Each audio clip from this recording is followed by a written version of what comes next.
How's it going? Dave here, and in today's video I'm going to be showing you how you can take a chord progression like this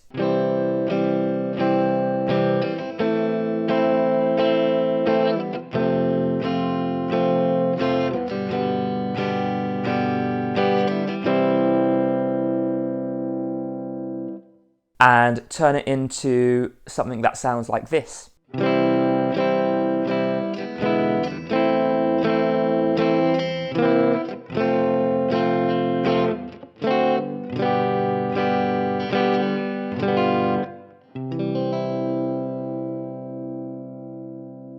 All with the use of secondary dominants. First of all, to know what a secondary dominant is, we need to know what a dominant is. And this is referring to chords, and specifically our dominant chord, which is the fifth chord in any key. If we are talking in the key of C, the fifth chord would be G. So G there. And if we make it a seventh chord, we get a G dominant 7. And this fifth chord has the purpose of leading us back into our root. It creates a bit of tension that needs to be resolved by coming back to our root. So from C to G7 and then back to C again. So we can apply this theory to all chords in a chord progression, and this is where secondary dominants come in. So that first chord progression that I played at the beginning was C, A minor, F, and G.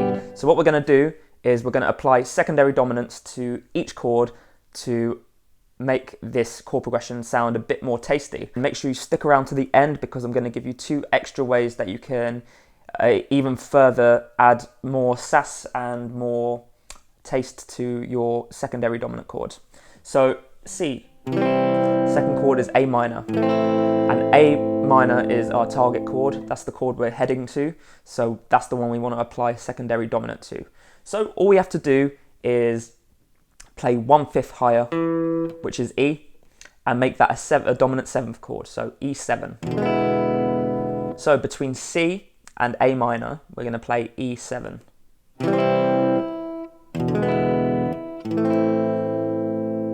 Pretty simple, hey? So the next chord is F. So between A minor and F, we're going to play a secondary dominant. And F is our target chord, so we need to apply the secondary dominant to F. A fifth above F is C. Now, we just play a C7, and that is our secondary dominant we hit before F. So you notice how these secondary dominants kind of are a bit tense. It's because we have a little tritone interval in there. It's kind of dissonant. Creates a bit of tension that wants to lead us back into our target chord. So now we have C, E7, A minor, C7, F. Now our next chord in our chord progression is G. So we need to add a chord between F and G. Same thing, we find a fifth above G, that's D, and we play a 7th chord, so we're going to play D7.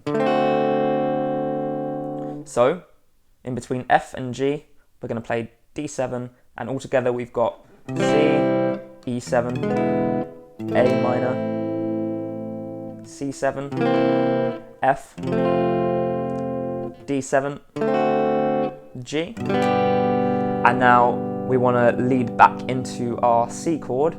So as I discussed earlier, the fifth above C is G. So we're going to change our G major chord into a G7 chord.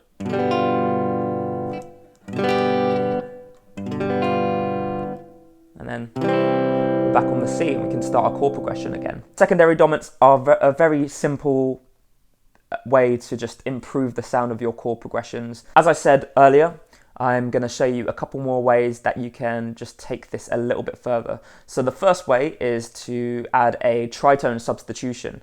Now, a tritone substitution is a topic I've talked about in this video up here. You can check out. I go into detail on what a tritone substitution is, but basically what we can do is wherever we play a dominant 7 chord, we play a dominant 7 chord a tritone higher in the same place as that original dominant 7 chord.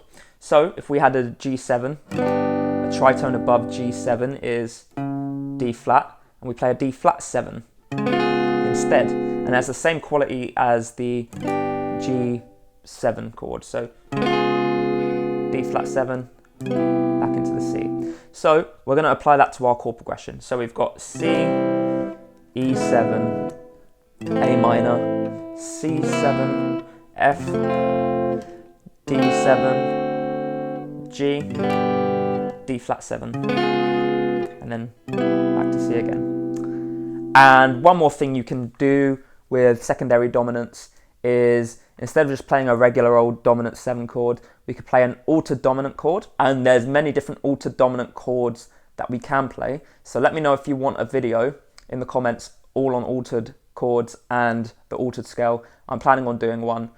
If you would find that helpful, let me know. So yeah, we can play an altered chord, and this specific altered chord will do for the E7. So where we play an E7, we're just basically going to play this shape here. So it's like an E7, but with the first fret on the B string as well,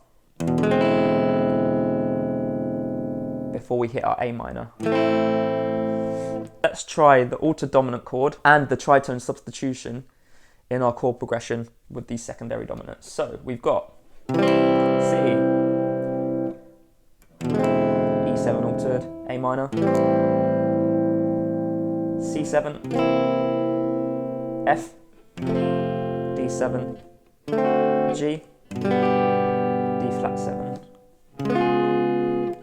Back to C again. So there you go, secondary dominants.